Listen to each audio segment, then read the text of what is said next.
వాళ్ళు తోముకునేటువంటి వాళ్ళు, స్నేక్ బైడింగ్ చేసేటువంటి వాళ్ళు, సరదాగా ఒక అమ్మాయినైనా కనీసం ఎక్కించుకెళ్ళేవాడు, సాయంత్రం చాటు వాడు బర్గర్ మాత్రమే తినేటువంటి వాడు యువకులుగా ఈరోజు.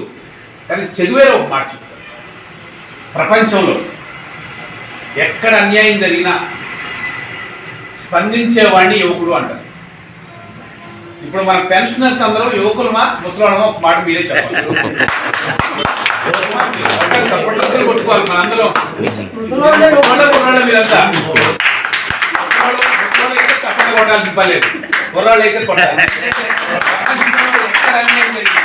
ఇవాళ పెన్షనర్స్ కి సంబంధించిన మన డిమాండ్స్ చూస్తూనే సమాజంలో జరుగుతున్నది కూడా నేను రాబోయే ముందు మాట్లాడుతున్నాడు. 11 సీట్లు వచ్చినాయి, ఆయనకి 164 వచ్చినాయి, ఇవన్నీ చెప్తున్నా. అంటే ప్రపంచంలో జరుగుతున్నటువంటి చుట్టూ ప్రపంచంలో ఉన్నటువంటి అంశాల పట్ల కూడా ఆసక్తి కలిగి ఉండటం కుర్రాడి యొక్క లక్షణం. ఆ లక్షణం ఉన్నటువంటి వాళ్ళం మనం. ఇంకొక మాట చెప్పి నేను ఇంకో చిన్న 10 నిమిషాలు మాత్రం ఎక్కువసేపు మాట్లాడను. ఆ కార్మికుల తాలూకు ఆడపిల్లకి పెళ్ళైతే పురుగు పోసుకుంటే ఏదైనా అనారోగ్యం వస్తే 30,000 రూపాయలు ఇమ్మని అని పెడితే ఆ సంఘాన్ని కూడా ఈ జగన్మోహన్ రెడ్డి గారు వచ్చి తండ్రి స్థాపించిన సంఘం రద్దు చేశాడు.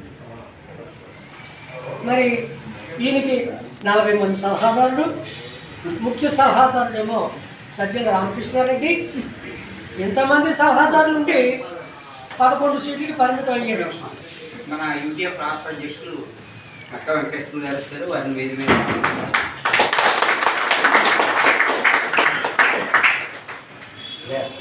అట్లాగే మన సిఐటి జిల్లా అధ్యక్షులు శేషబాజీ గారిని కూడా వేది మీదకి రావాల్సిందిగా ఆహ్వానిస్తున్నాం.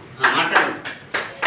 ఆయన్ని ప్రజలు 11 సీట్లు చుట్టుకొని పెట్టినటువంటిది జెండా సంబంధించి అప్పటి నుంచి పోరాడి ఎన్నో సాధించుకుంటే ఈవేళ ఉన్న కేంద్ర గవర్నమెంట్ 40 కార్మిక కోడ్ని తీసేసి 4 కోడ్లు పెట్టింది.